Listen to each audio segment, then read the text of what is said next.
You're listening to the Arcane Focus Network.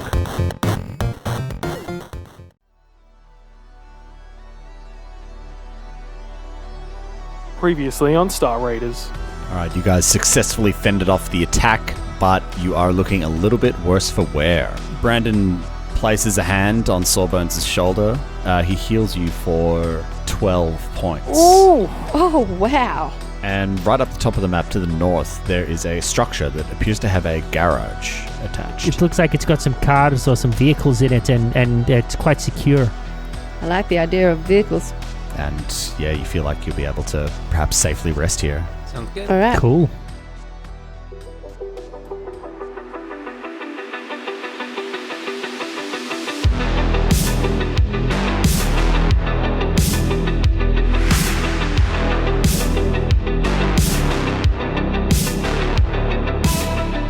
Surviving this surprise attack from these, what you now know to be undead creatures, you managed to find some shelter in one of the buildings in this mining camp that you found.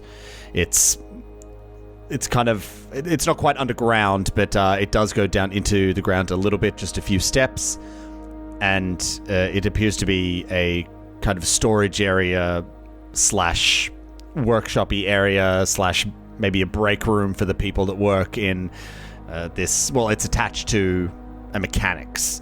And as you entered, you did see there was a ground vehicle, a car, that was parked in there as well. Nice. The hood was up on this thing as you walked past it as well. But you guys got in there. Well, as you were kind of sitting there, treating your wounds, that sort of thing, you managed to take a 10-minute rest. Again, I'm just going to describe the room that you're in. It's maybe about 40 feet across and maybe 30 feet wide. The door's on the far side of the room, and the room extends to the left. There's a kind of a mezzanine floor in there as well. So whilst it does kind of sink into the ground one or two steps, it does span the full height of the building, which is maybe a story and a half. There's a bunch of there's pipes and crates and things like that stuffed under this mezzanine, and there's two separate sets of stairs that go up the maybe 5 or 6 feet up to there.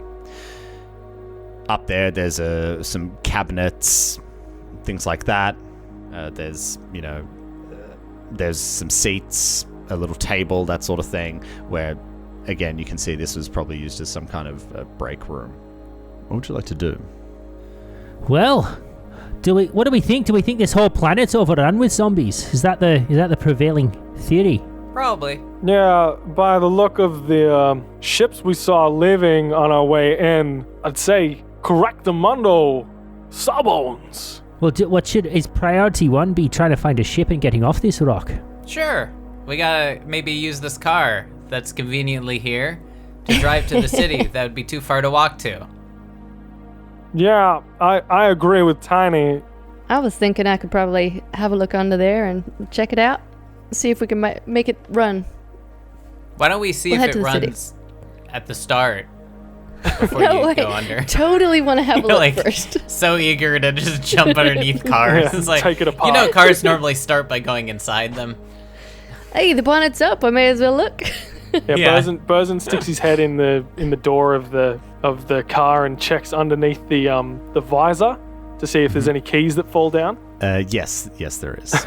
Oh my Hey. god. Look where these idiots kept the keys. Right next to the fuzzy dice. Yeah. There are indeed. There's a pair of fuzzy icosahedrons that are hanging there. D20s. Yeah. The two nerds laughed. I didn't get it. I'm not a nerd. It's okay, Mari. It's the good kind of nerd. I just roll D20s. I don't need to know the Latin term for them. They clearly had a cure for this disease. They were sending it with us. Do we know how to make it? Yeah, not so much a cure, more so a vaccine to what they believed this sickness was. And from everything that you guys understood about this, what it is now is not what it was.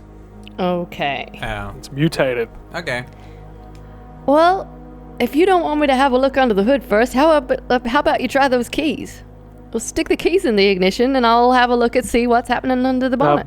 Burzin, he does the De Niro face in agreement, gets in, puts his foot on the clutch, and then turns it. And the brake. As you turn the key, it does not turn over. There is something wrong with the car. So I should have looked under the bonnet then. Excellent. Let's see what I'm up to. Okay, I'm going to do like a mechanic-y check of something. Astra, it's the process of elimination. We got to try these things first. I was going to have a look and see what was wrong. Car. All right. We'll do it your way. Obviously, there's something wrong. Let's have a look. Okay, is this what kind of a check is this? Okay, so you'd like to identify what is wrong with it, so give me an engineering check. Okay, that's a +9. I'm going to assist. Ooh, 16. Okay, that's a 25. I assist. I don't You assist. do. I don't have to roll unless it's a nat 1 because it's a +2. You always have to roll. I got a 24 to assist. Okay, so 25, 7, 9. 29, please.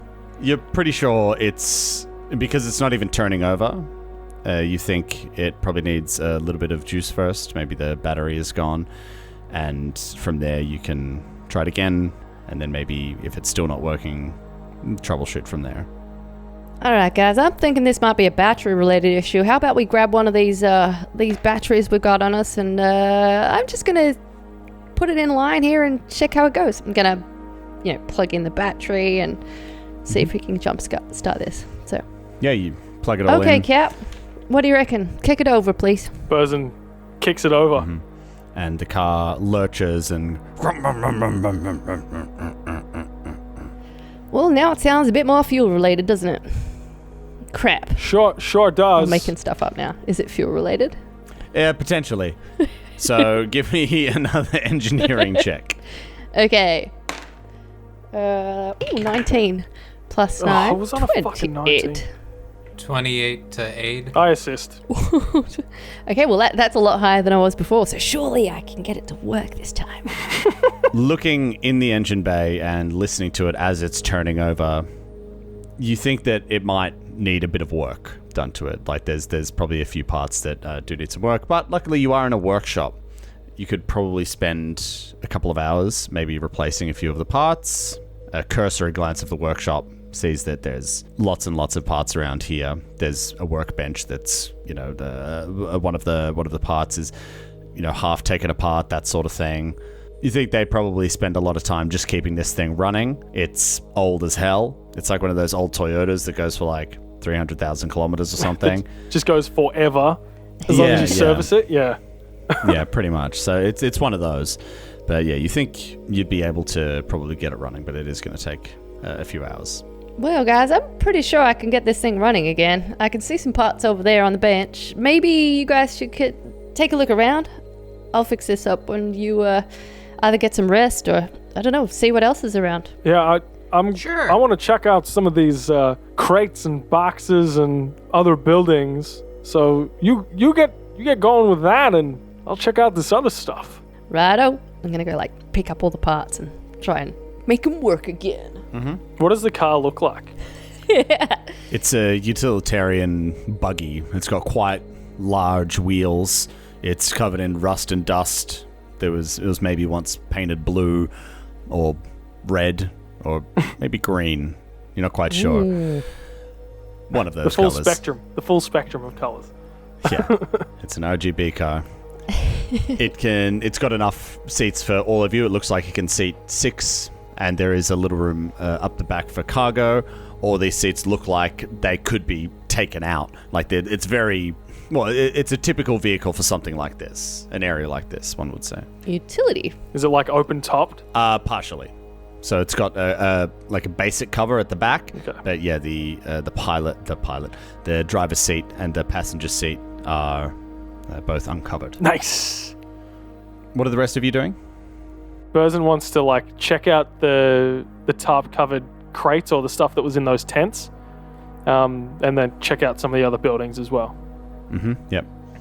If there are any radio waves being broadcast, given the news, any updates, and the other thing I want to be working on just for ease of access is just a translating protocol using my computer because I've already translated some of their language, and I just want to be like, I feel like I can extrapolate enough to work on it, especially since it's similar to other languages I'm familiar with, just not that one.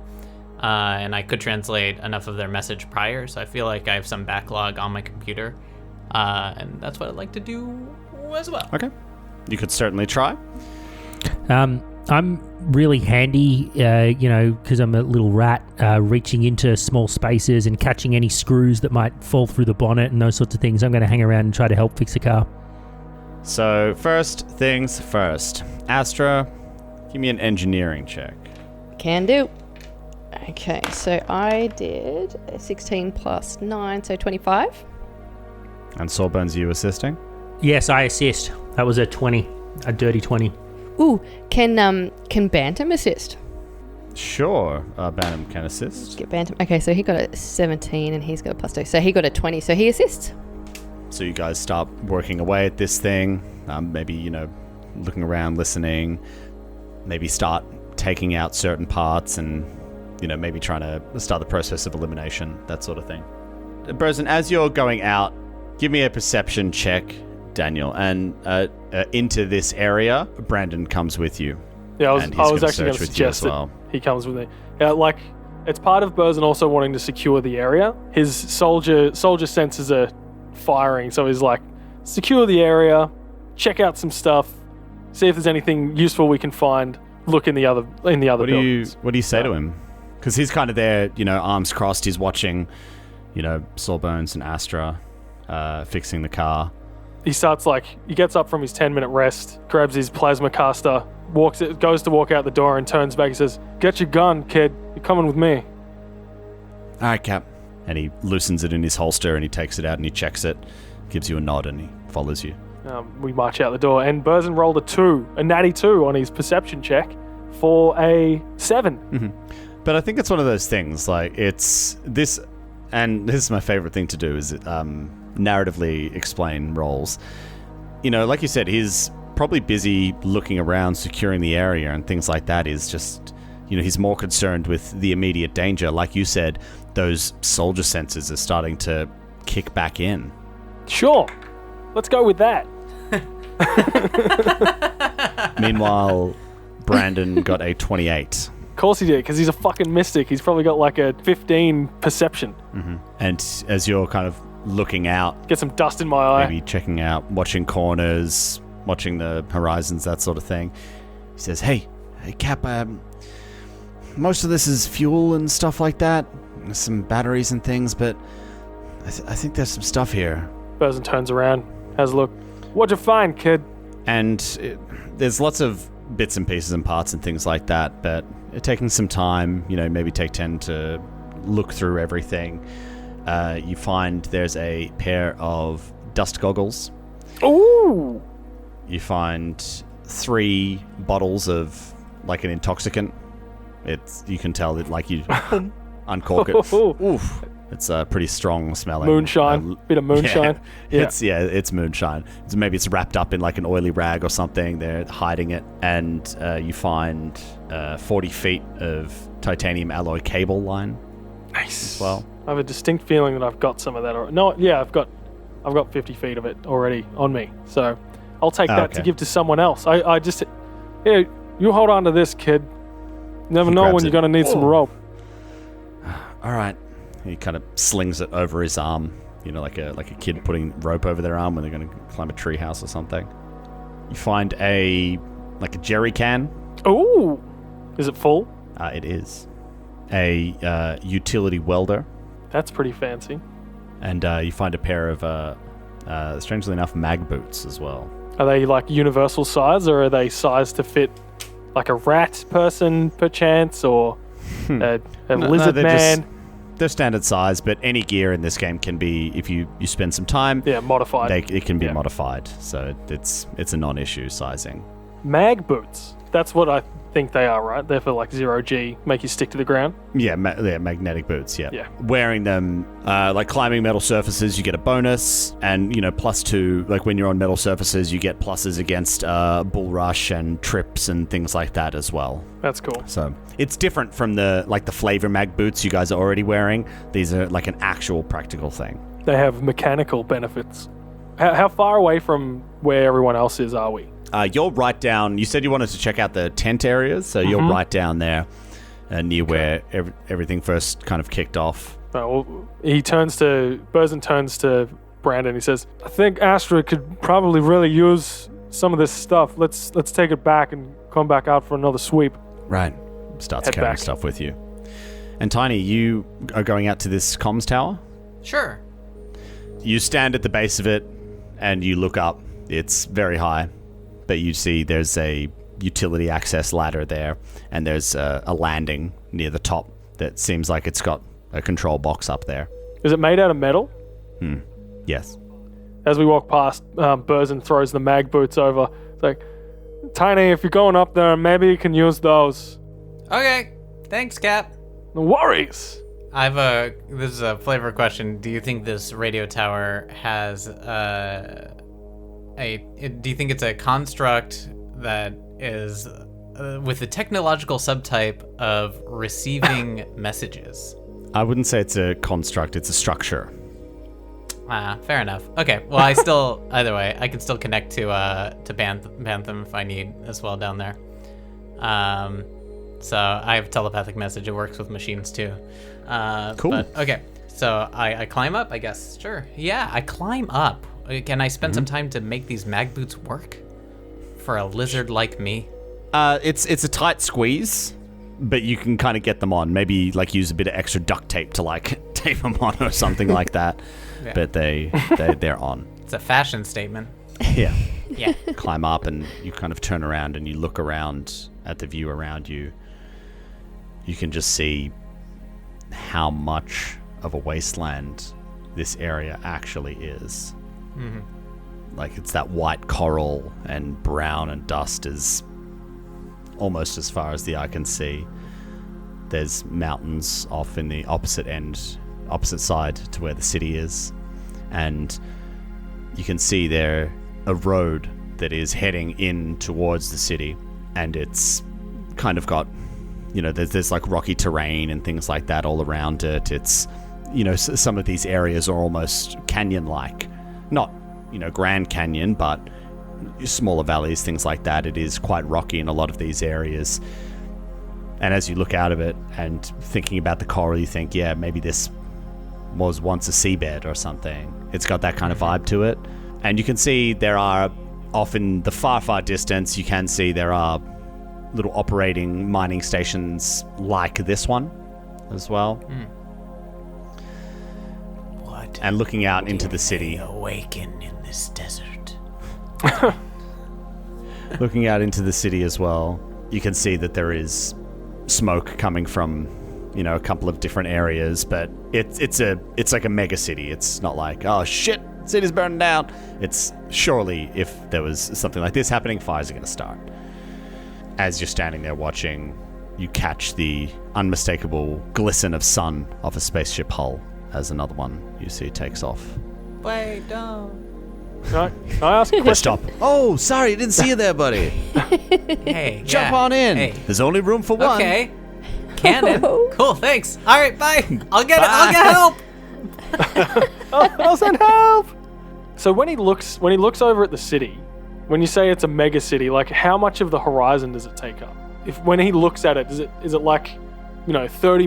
30 centimeters across from his perspective, or is it a lot of the horizon? Look, I don't want to lock myself into anything because of my misunderstanding of how perspective works and distance. It's a big city. Okay. Half of the horizon, at least. Jesus Christ. I could only describe that as a mega city. Mega. Yeah, while Tany's up there, he just thinks to himself in his inner monologue, that's a mega city.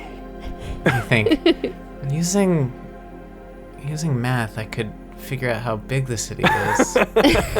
If I know the horizon, I know how tall I am, and I can estimate the distance. I know the hypotenuse, I know the second height. Unfortunately, numbers don't exist here. Yeah. Numbers don't exist in the future. Unfortunately not. On No, this everything's wasteland automatic. planet. Everything died. The numbers died, along with the coral. The day the numbers died. Bye, We were singing bye bye, to 7 and 9. 9, maybe 8 someday later, cause they ain't 9. Because 7, 8, 9. Okay. You see the control box in front of you. Crack it Smash open. it. Pung. Yeah, crack it open. You smash it. Yeah. Okay, it breaks. No. I use I cast the mending spell, I put it back together. I'm like, ooh, that was It a close fixes. one.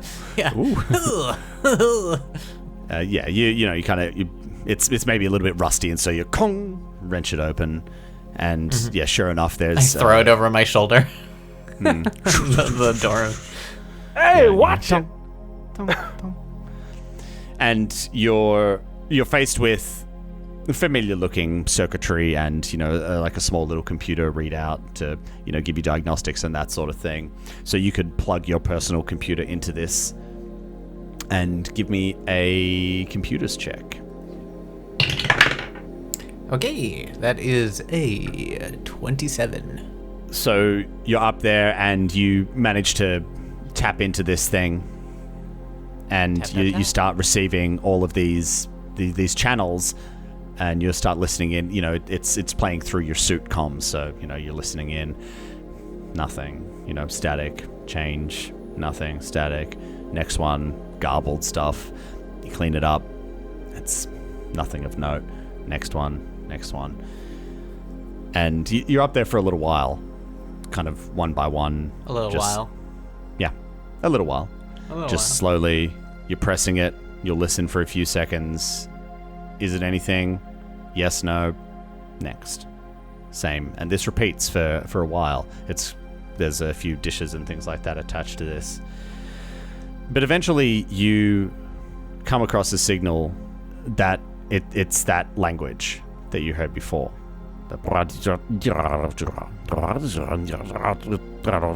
And it's speaking in quite an authoritative tone. As you're listening, give me either a perception or a culture. Your choice. Culture for sure, perception shit. That is a 20. Oh, excellent. You are listening to this, and then you notice that it's repeating a couple of times. And on a whim, you switch over to the next channel. Is it the same And- message I heard before? No, it's not. Oh. You switch over to the next one, and you hear another language, but it's speaking in the same kind of authoritative tone. And you listen to this one, and then it switches, and there's a new language. And then it switches again, and it's a new language. And eventually, you understand the message as it lands on a language that you speak. One of And- the 13 languages Tiny speaks. I know, I speak so many. Yep. And this message says, please head towards your nearest military evacuation point. Temperature screenings are in place. All ships will depart the planet at 0200 hours on Aradas 14. Please head to your nearest military evacuation point. Screenings are in place. And the message repeats 3 times in this language, and then it switches to another you don't recognize, and then back to another one that you do recognize. And it just keeps 0200 on hours, playing. RS and playing. 14. Aradas 14. Aradas is equivalent to August. You guys left Absalom Station on Aradas 8th. August 8th. Oh, what a beautiful day. The journey took And it you took us... Like 2 weeks. 12 days. It is now the 20th. Shit has Okay. gone bad. Okay. All right. Ooh. Okay.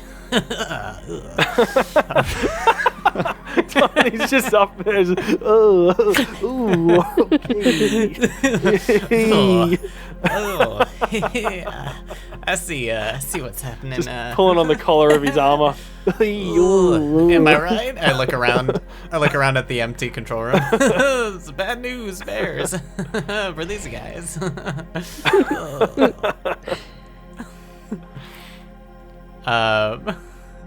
All right. Do I feel like I've gotten as much as like I could get from being on this tower? You believe so. Okay. I'll climb back down. As you climb back down, you see Brandon and the captain walking past with a few more bits and pieces in their hands. You guys have been back and forth a couple of times now, and Astra was like, "Oh yeah, get more of that," and maybe you brought back a few more things. Tried to find more jerry cans and rope. Yeah, Bosun, give me a perception check. My best skill. Oh, 22. Tiny, how are you feeling about all this? Tiny feels like, fuck it. You know what I mean? Like he doesn't, it's like, why not? Why not? Everything's gone to shit. You know what I mean? Of course we're on this planet and we're trapped and we're gonna die. Unless we get to a ship, and there aren't that many left clearly, because sporadically those are leaving and we're late. So he's just going like, well, maybe we can be king of this planet. All of us, we can be royalty of the ashes before this planet gets destroyed at some point to keep the virus in check. Tiny feels a lot like how the player feels in general about certain other situations. The current state of the world. Of course. Yeah. No, temperature checks? Oh, what a hardship. Bosun, what did you roll? 22. Yeah. You and Brandon are both walking along, and, you kind of look over at Tiny, maybe give him a nod, and you can... Guys, I see. slowly shake my head no. Tiny, you okay, bud? You look a little pale around the gills, if you know what I mean. I kind of call out to everybody. I go like, team meeting, powwow time, bad news. Okay, Brandon, let's go. We'll go back to the shop. Okay. Come on, Tiny. You're All right. not looking good, guy. Thanks, man. Thanks, Captain. It's a new fashion statement. I refuse to hear negative. I hear you look good. I'm filtering out the negativity. Yeah. But Bosun's like, huh? Oh Lord. I think it's, and he checks his gun just to see if it's loaded. It's like, just come behind the shed, Tiny. So you guys head back into the shop, put down the supplies, and everybody turns to look at you, Tiny. Okay, so good news, we're alive. And there are things leaving the planet, so maybe there's a chance we can get a ship. We all know that. yeah, that is good news. No, but there's bad news. Bad news. I had all the translations of the repeating signal, an automated signal. The kind that planet-wide would happen when there's an apocalypse. So that's happening, and we're late. And it was basically a few days ago they evacuated or started evacuating the planet. And we might be stranded here with a planet full of zombies, but Hold on, we got each other. Hold on. Oh, shit. Just so everyone's on the same page, we're all cool with referring to these creatures as zombies, guys. Infected would be more appropriate, but they died and then came back and attacked us. So I feel like that's zombie territory. I feel like that's a They're zombie. technically undead, so They're definitely undead, Cap. And they for sure didn't walk, so I wouldn't describe them by their ambulatory nature. Oh no, it's more, in my experience, zombies has something more to do with necromancy and less to do with disease. We could go into full taxonomy on the ride, I think. That's what I say. I say we repair this thing and go. I'm with Tiny. I've certainly read in my medical journals about these sort of zombies. I agree they're probably not magical, but certainly, they exhibit the same properties. Although I gotta say, these ones are fucking quick. Like, when I was reading about them in the books, I'd got this sort of like slow, shuffling kind of vibe from the way they were described, but these guys were quick, my god. We can, provide that critique, that criticism for them, and maybe they'll take it on board. Maybe I'll but write for a now, paper. I think we gotta go. Maybe I'll write a paper. Maybe can I take one of the bodies in the back of the car to study for? No. No. Sawbones. No. Well, this could No, be no. my ticket. No. I could become fit. Look, Sawbones. I'll make you a deal. You can all be co-authors on the paper. How does that sound? No. That's a hard pass. All right. Look, I'm willing to recognize when it's a shit idea. That's okay. All right. Sawbones. Is the car running yet, Astra? Absolutely. It's ready to go. Isn't it, Tom? What? No. Anyway, Tiny, when you say we're late, what do you mean by that? Like, a couple days, a couple hours? Yeah, so they evacuated it days before, so we're late to the evacuation. We went the wrong way. 100%. But you know what? I don't feel bad about not bringing the cure and the supplies anymore, because when you think about it, what could we have done, really? They evacuated the planet by the time we arrived from the drift, so there's no point to us even being on this trip. Well, we're here now. How can we be that late? I don't... What do you mean? Well, the drift took extra time, I assume. Okay, so... I go through the dates with them, right? There's no possible way we could have arrived before There's this no evacuation was to occur. So Burzen's face just drops. He's like, it's a setup, or it's a really bad bureaucratic mistake. sure, Whatever it they is. should have given us a faster ship. Well, we need one They now. should have delivered this cure way earlier than having a lottery system amongst the delivery people to deliver it. That seems like it added a lot of unnecessary time while lives were being lost. It does Fucking seem that way. Edge Corp. But right now, matters more that we actually get to a ship. So, guys, could we, fence this? Fence it? Is that the word? Shelf it. Shelf Shelf this. it? Do you mean Damn peg it. it? You want us Should to we- sell this should we at a peg pawn it? shop? Let's sell this and see if this car is working. As you're all standing around talking about all of this, discussing how could this be possible, we're going to make a series of checks here. There's a total of 5. Oh. Each person can do one, and each person can be assisted by one other person. And I'm going to average out the totals. We have a medicine, a mysticism, a life science, a survival, and a culture. I'm pretty good at medicine and life science. The only one of those I have is culture. I have life science and culture. Mysticism as well. I have medicine. Oh, and culture. The reason for these: the medicine check would help determine and understand health conditions in a pandemic. Mysticism would help to understand how undead creatures act. Brandon. Life science would help understand the biology of diseases themselves and how they might spread to other people. Survival to understand how long people might survive and endure under conditions such as these. And culture to understand how a populace and a government might react and how quickly they could react in this situation. Who would like to roll the medicine check? Me. I've got a +6. I can assist you. Thank you. I rolled a natural 14, and I've got a +11, so that's 25. I assist. 27. Excellent. Let's go to the mysticism. Brandon has a I mean, I plus have 11. it, but I assume Yeah. Brandon, I'm not going to assist him, so he can do it alone.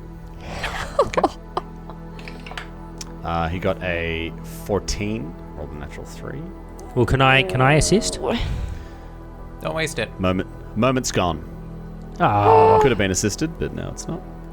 Burzen looks over at Tiny in the moment, just like a bit of a what the fuck look. Tiny winks. He shakes his head. Life science. I don't have one. I can do life science. yo, That's a 26. I assist. Okay, so that's 28. Very good.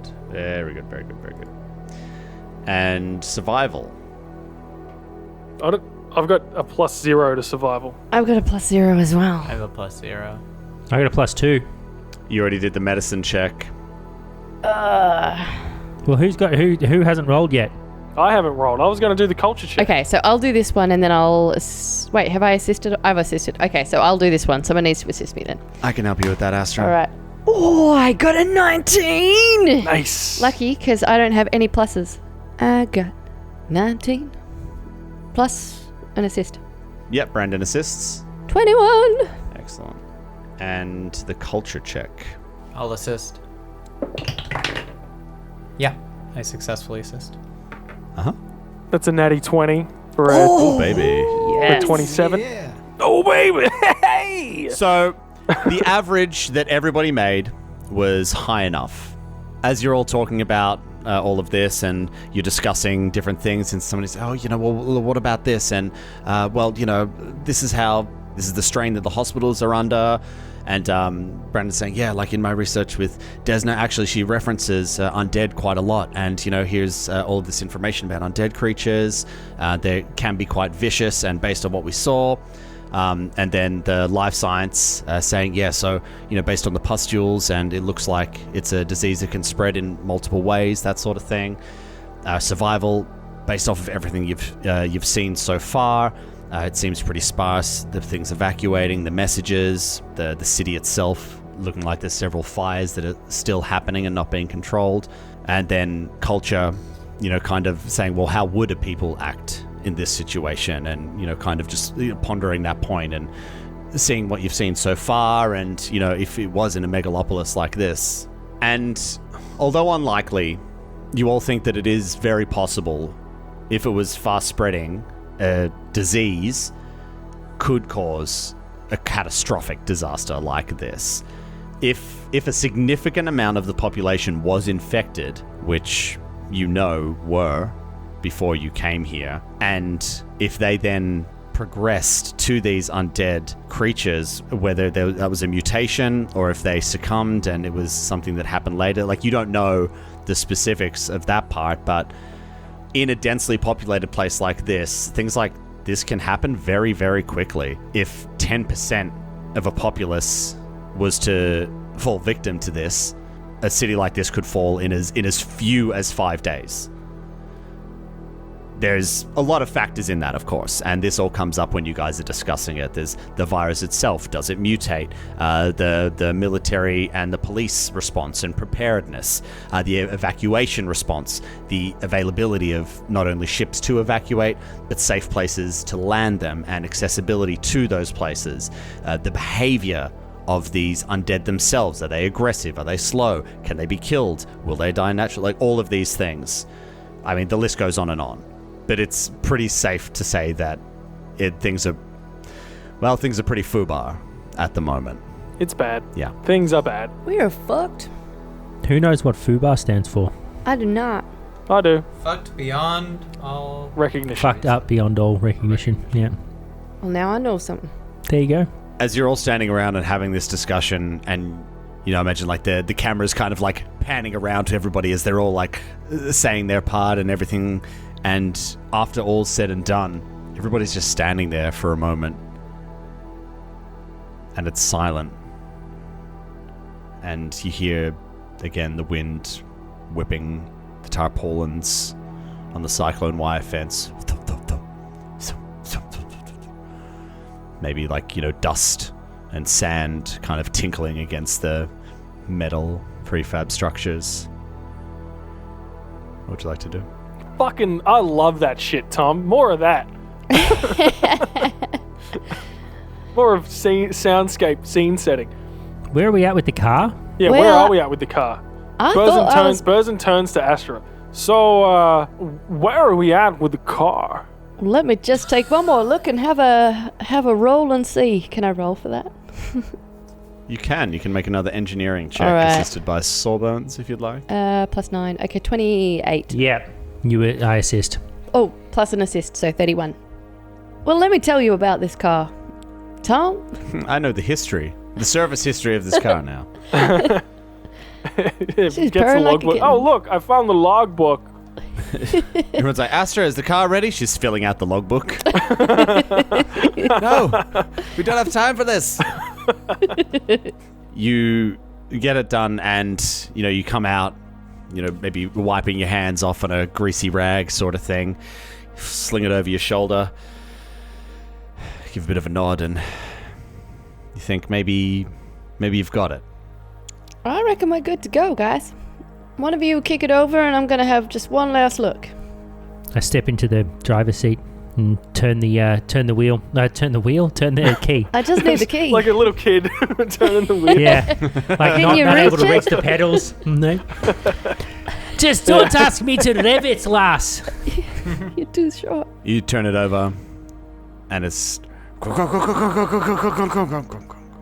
I think you've got it, lassie.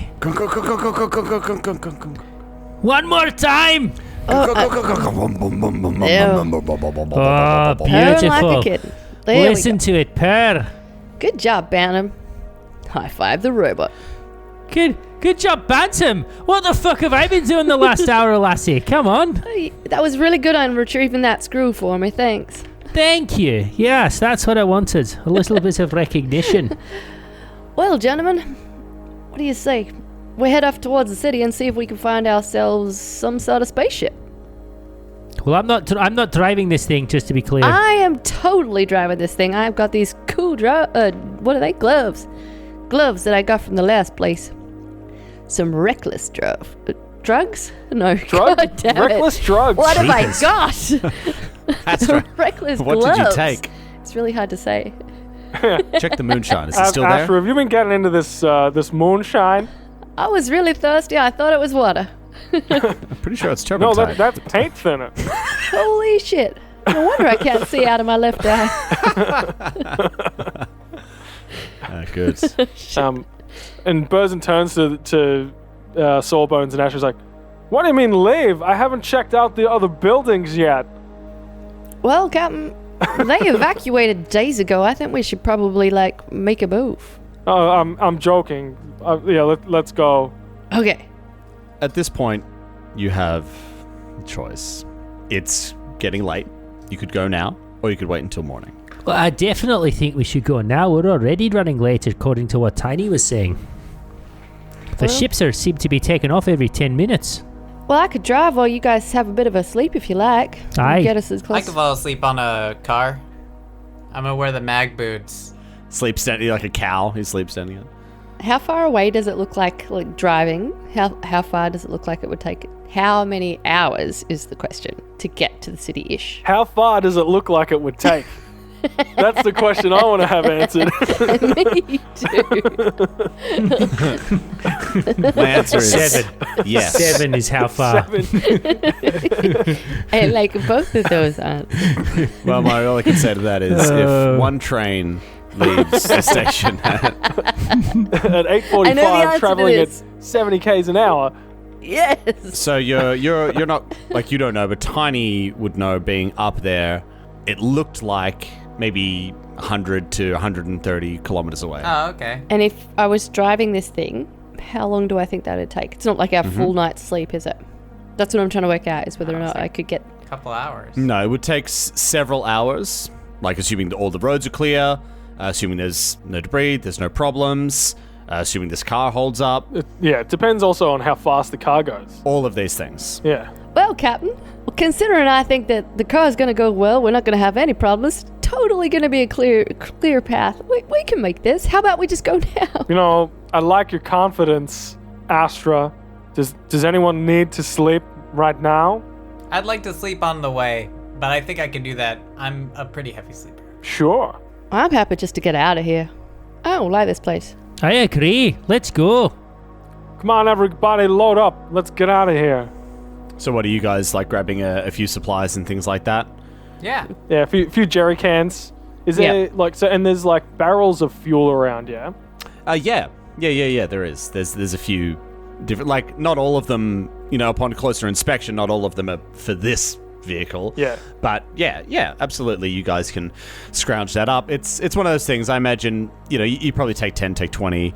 It's you're not going to Get leave a bunch of here stuff together. unprepared. Spare parts. You know, yes, you want to leave, But yeah, you don't want to break down on the side of the road and fucking die.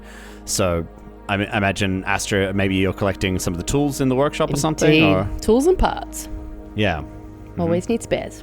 Yeah, great. So you're grabbing maybe the most essential parts, things that you know fail. It's like grab an extra drive belt and things like that. Definitely. And duct tape. Always need duct tape. Always. Yes. Yeah. Mm-hmm. Excellent. Yeah, Burzin takes Brandon, and we go and get a whole barrel of fuel. You're going to make him siphon it from the... No, we just put it's a 6-seater, so I'll make him sit next to the fuel barrel. Oh, so he's pouring it in as you're driving, like Mad Max style. No. Sorry, I misunderstood what you said. We're taking a whole barrel of fuel Okay. as an extra reservoir of fuel. Okay. Are you aware of how heavy a 44-gallon drum full of liquid is? We roll it. Again, are you aware of how heavy Didn't you say a it full would seat 44-gallon 5? drum is? Would it seat 5 It's or not 6? about that. It's about you wouldn't be able to get it up there. So you could certainly put some in a couple of jerry cans. You know, you look some about a more in this ramp? take 20, you find another one. So you could fill up 2 jerry cans. Can't we use the engine crane to lift it up there? Yes. Yes, Yeah, you can. we could. Yeah, we Yes, you can. I like your ingenuity. This man knows his way around the workshop, eh? can. You know, I don't know why I ran a few things Oh, he's lifted an engine block or 2. I know things. I know things about drive fans and Yeah. wheel belts. As you go out there, check on this crate. You're wheeling the engine crane out there to actually pick up this drum and strap it on there.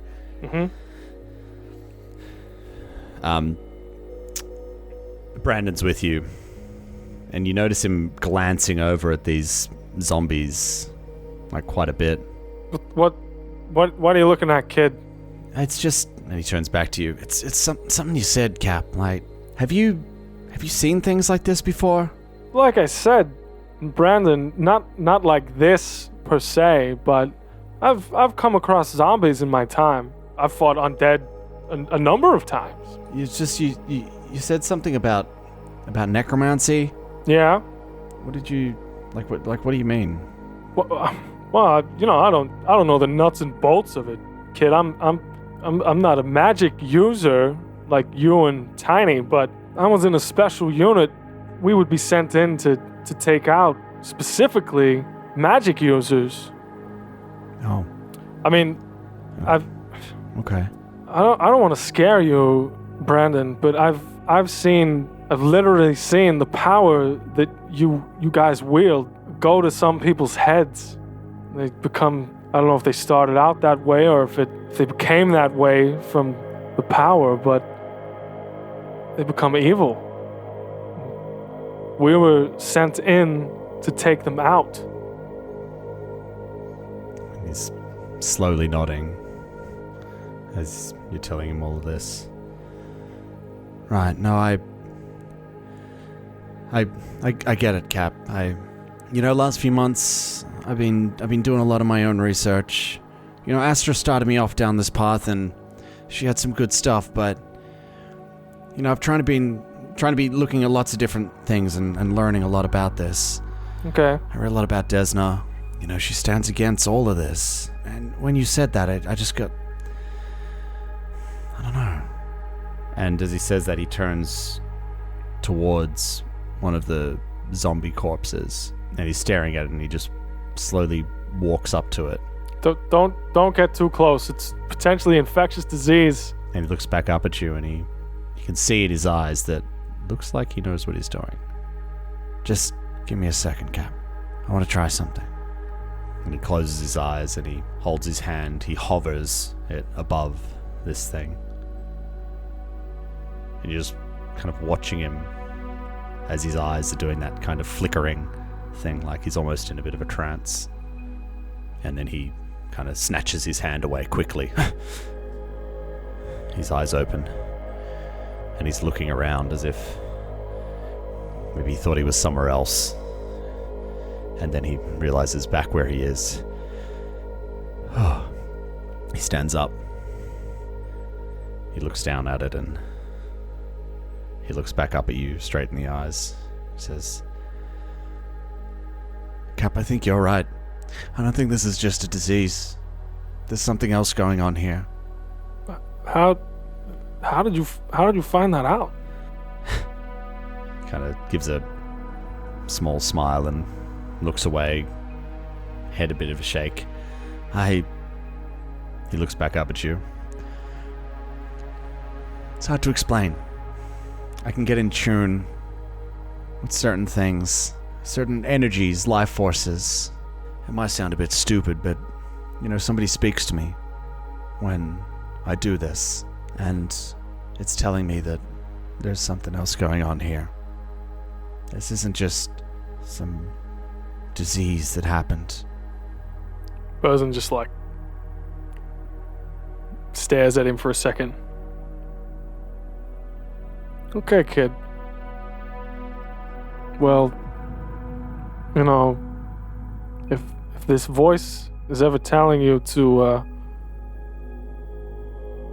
attack one of your crewmates or do something untoward, just try to fight it, okay? He smiles. Okay, Cap. Don't worry. And Bosun has the full heebie-jeebies after that conversation with Brandon. You all pile in the back of this with all of the gear, secure everything. I'm definitely taking the driver's seat. Who's going to sit? Is anybody going to sit shotgun up there with Astra? Sure, I will. Okay. Come on up, Tiny. You're gonna sleep. Unless You're gonna sleep. Sawbones seem to want to. Sawbones, you can do it. Sawbones is keen, but that's all right. You get some sleep. Yeah, I fall asleep immediately. I hope something interesting happens now in shotgun. Yeah. You guys drive behind a logging truck. Oh no! 40 miles. This is The road is bumpy, and the straps seem unsecure. I've seen this one. Ben, just because you're snoring, it's not going to give you any advantages or bonuses to this check to sleep. But he's No matter how role-playing it, though. convincing. I ghost sound some white noise to give me advantage. Oh, Lovely. I like that. It's not worth advantage, but I do like it. How are you going to ride shotgun and sleep? You have to keep the driver awake. That's what I'm saying. That's not my problem. So you start driving, and Astra, as you turn out of this, it's all dirt road here. You just bust through the gates. And they slam against the side of the truck as you guys go through. Not a truck, the large vehicle. The buggy. You pull out onto the road, and as you do, there's a little bit of dust on the road, and the wheels kind of spin a little bit. But then it finds its traction. And you start heading along this very long road. Is it a road? It is. Like Dirt an road? actual sealed road? No, well, that's being generous. It is bumpy. It's full of potholes. It's been repaired, a million times. It's looking pretty third world. It's quite wide. And, you can see even on the side of the road as you're driving past, you can see there's very large tire treads on the side. So this is obviously a very heavily used road. Industrial sized vehicles, things like that come along here. And so it is somewhat maintained, but it is pretty badly damaged. The buggy's got some pretty solid suspension on it, but it's still, it's still a pretty bumpy, bouncy ride. Let's do a check. 0 to 100. You ready? Are you foot to the floor? Yeah, What? absolutely. Wheel spins. Punch it! I'm trying. Let's see how right. fast. Who's got the timer? I should have asked that before roll I a put my foot down. D100. It goes 8 k's an hour. Aw. Well, that was really disappointing. And as you do, it starts getting faster and faster and faster. And you're getting a pretty good pace, but then you start to hear a... Oh, shit. I think it won't cope with this speed for much longer. I said we go a little slower. That don't sound so good. I'm going to back off a little bit. Yeah, you ease Do off. I, with my beautiful ears of mechanic stuff, am I going to pick out what that sound is? Bosun's give got me an the engineering dust goggles check. on. You're in the back. He's got the dust. Burzen's got the dust goggles on. He's just like, Okay, 16. That's 25. It's like he pops up in between them. Hey, what's going on? Just to show off his dust goggles. just to get his face in the shot. I could really use those about now. I'm in the scene now. What? Oh. Oh, I'm Okay. just doing all And the he just- driving. He just goes and sits back. Huh? No. Thanks, Cap. So helpful. Yeah. Okay, well, let's ease it off a little and see how we get there. Yeah. So, you're still driving at a good pace. All right, I'm keeping my eyes peeled. Yeah, I'm keeping an eye out for zombie things. Okay. Yeah. Sure. And Tiny, are you actually sleeping, or are you keeping a lookout and watch as well? I'm falling asleep. Okay. I'm just gonna look over at Tiny and give him a little smile because he's a big lizard sleeping.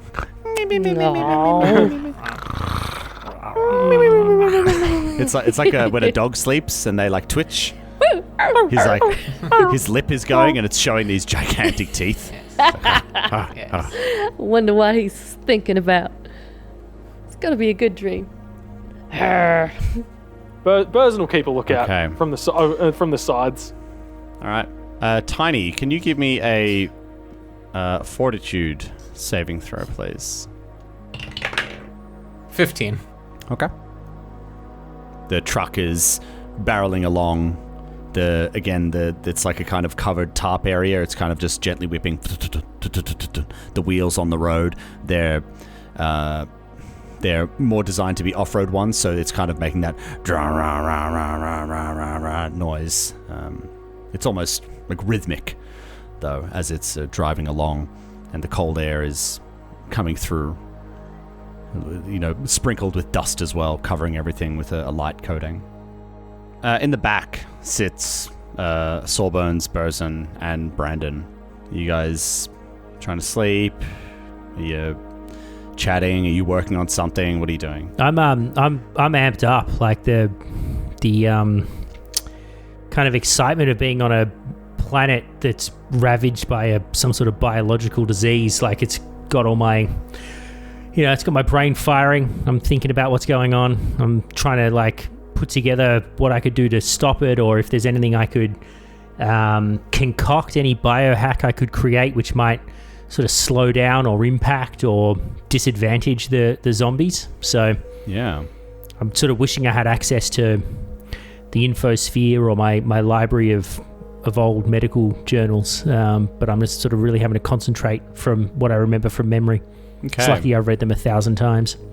Yeah. I'll tell you what, why don't you, while you're trying to rack your brain for things, why don't you give me a medicine check? And because you are so familiar with those texts in particular, you can have a +2 to this as well.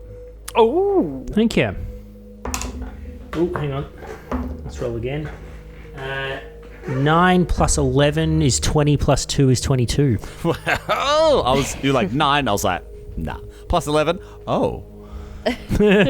Thinking back to these journals, I mean, there was nothing specifically about this sort of thing, but you think, given what you've got on you and sufficient time, you think you might be able to either whip something up or perhaps modify what you already have to maybe make them more effective against these creatures. You at this point, you're kind of just... Maybe you're just starting to think about this sort of things and saying, well, if I did this, I did that. Maybe you pull out a little scratch pad and start, writing things down or something like that. Yeah. Burzen. So Burzen, he's trying to think back to when he had faced zombies previously and the undead. Just thinking about the tactics and any of the potential weaknesses that they tried to exploit at the time. But he's also talking to Brandon about any other info he might be able to glean from his connection about undead things and best ways to fight them, defeat them, incapacitate them, that kind of stuff. Sure, yeah. You have a profession soldier? No, because he's not a soldier anymore. What is your profession? Corporate professional. Fair enough. You know what? This is going to be a culture check as well because it's related to the history and your experiences with these things. You're a little bit out of practice, So I'll say it's a -2 to the DC for a profession soldier. Sure. Go ahead, roll some dice. That is a 19 total. And you're talking about this, and you're chatting with Brandon about it as well. And sorry, what specifically were you looking for? Well, just like any weaknesses we could exploit, or just thinking back to some of the tactics that we used when we were fighting them. But Right. knowing that he's got that mystic connection, Yeah. whether he can glean any more info about undead and how they work, that kind of stuff. Sure. Yeah. So he kind of goes back on, and maybe Sawbones overhears this and chimes into this as well, and goes over those traditional immunities that undead creatures usually have, which are many. And as well, he says, like, when we were fighting, Tiny did his thing, but like, he shot a magic missile, but a few of them seemed to spark off him, and when I was making a connection with that other one, I think they're somewhat resistant to it, and that's part of why I think that there's more to this. And mechanically, the things that you fought had DR5 magic. Shit, really? Yeah. Fuck. So any magical damage done to them will be reduced by 5. Any magic damage beyond that will be taken as normal. Oosh. Yuck. Obviously, you can't Yeah. speak to all of them beyond the 5 or 6 that you guys fought, but after you guys are chatting, that's something that you're able to glean. And all, like, the rhythmicness is making him a little drowsy. And as you guys have this chat, and maybe you're starting to drift off it a little bit, Brandon says, Hey, Cap. Huh? Yeah. I just wanted to say, I really do appreciate being a part of this crew. I'll keep trying my best to be as good as I can as a part of the team. Sure, kid. As long as you're on my crew, I've got your back. As long Thanks, as you Cap. got mine. And with a very serious look, he looks you in the eyes and gives you a nod. Always. Good kid. And just like puts his head back and closes his eyes. And on that note, I will inform you, the party, that as of this moment, I am relinquishing control of Brandon Nix to the party. What? Oh! You does that guys will receive his character sheet and receive his full backstory and his thoughts and opinions on everything that's happened thus far. You, as a group, will get to play him Ben's going to play him. and control him. No. No.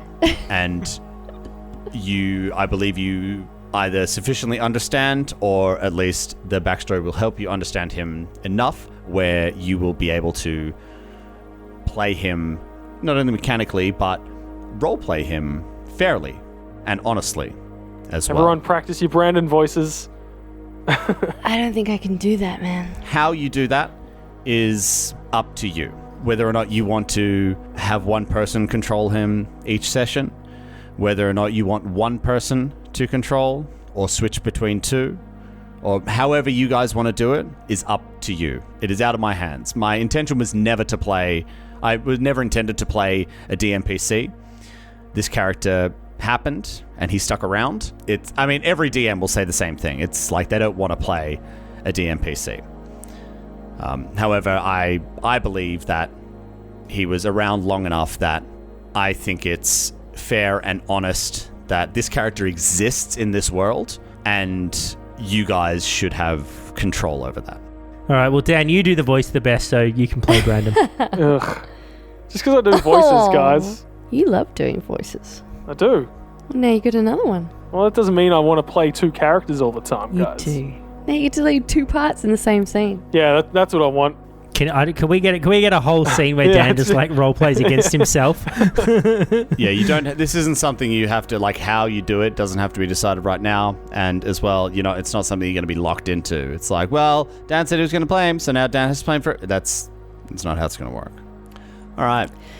So, Astra's got some headphones in her little like enviro suit thing. She's got some like really heavy techers going on to keep her awake as she's driving away. Nice. Yeah, she's looking out, making sure she's got her eyes peeled for anything weird and moving in the distance while Tiny's snoring next to her. It's like late afternoon at this stage, or evening or something, or? It was late afternoon when you left. So Astra, you put on your headphones and, maybe one last glance over at Tiny, and you hear the chatter from behind die down, and the only thing you hear is the silence of the road, more so the absence of noise, besides the wind and the hum of the tires as they reverberate over the road. And as the sky starts to darken, the sun coming down, turn on the headlights and drive on. And we'll pick this up here next time.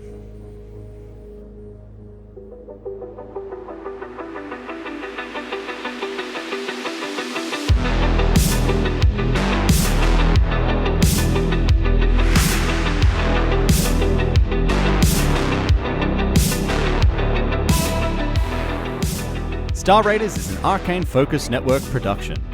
Be sure to rate and review us on your favorite podcast app. You'd be amazed how much it helps us spread the word.